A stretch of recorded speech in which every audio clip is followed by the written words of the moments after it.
Assalamualaikum warahmatullahi wabarakatuh. Hai semuanya, kembali lagi bersama Kak Irna di episode belajar bersama Kak Irna.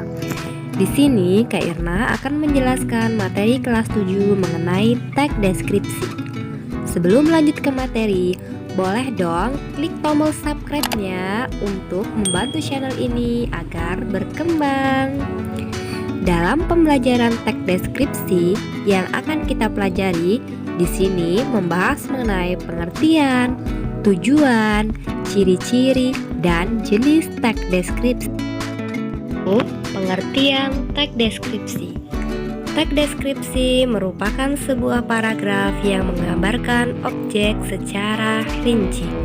Mengapa dikatakan menggambarkan objek secara rinci? Karena teks deskripsi di sini bertujuan agar pembaca seolah-olah merasakan secara langsung apa yang dijelaskan penulis dalam teks deskripsi tersebut. Kata kunci dalam teks deskripsi yaitu menggambarkan objek. Objek yang dimaksud di sini bisa berupa objek orang, tempat, dan benda. Contohnya, teks deskripsi yang objeknya orang yaitu bisa mendeskripsikan tentang orang tua, misalnya ayah, ibu, kakak, adik, sahabat, dan lain sebagainya.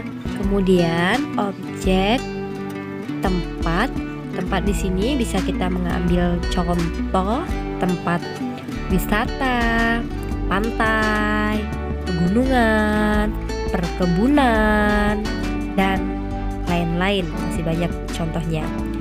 Terus yang terakhir ada objek benda. Benda di sini bisa berupa benda kesayangan, contohnya pensil kesayangan, tas kesayangan, boneka kesayangan, dan lain-lain.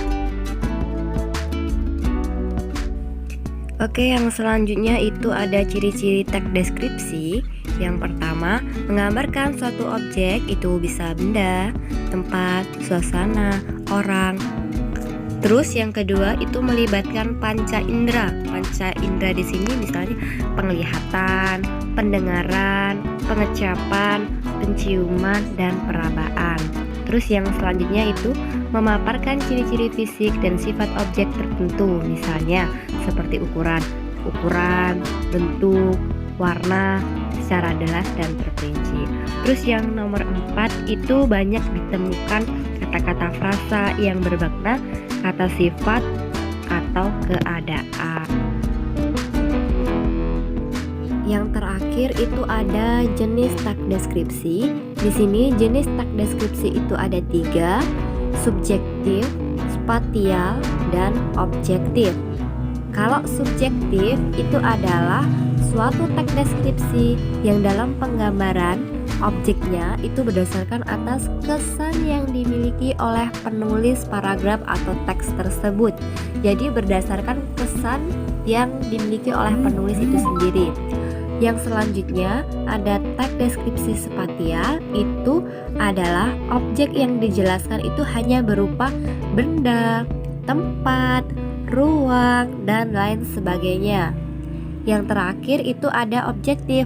Objektif itu adalah penjelasan mengenai objek yang digambarkan itu apa adanya berdasarkan keadaan objek yang sebenarnya, sehingga pembaca di sana bisa membayangkan keadaan tanpa ada penambahan opini dari penulis itu sendiri. Mungkin hanya ini yang bisa saya sampaikan. Jika ada pertanyaan, boleh tulis di kolom komentar. Dan jangan lupa like video ini, komen, dan